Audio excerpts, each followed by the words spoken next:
सप्तमी शेरगढ़ में धार्मिक परंपरा के अनुसार श्रद्धा भाव के साथ मनाई जा रही। इस दिन सुबह के समय घरों और मंदिरों में शीतला माता का पूजन किया गया।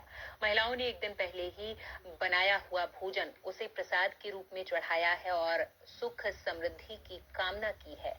वहीं श्रीमाधोपुर की बात करें तो यहाँ शीतला सप्तमी का पर्व धूमधाम के साथ मनाया जा रहा है। इस दौरान शीतला माता की ठंडी पकवानों का भोग लगाया गया है। वहीं महिलाओं ने मंगल गीत गाए हैं और माता की पूजा अर्चना कर घर में सुख शांति की कामना की है।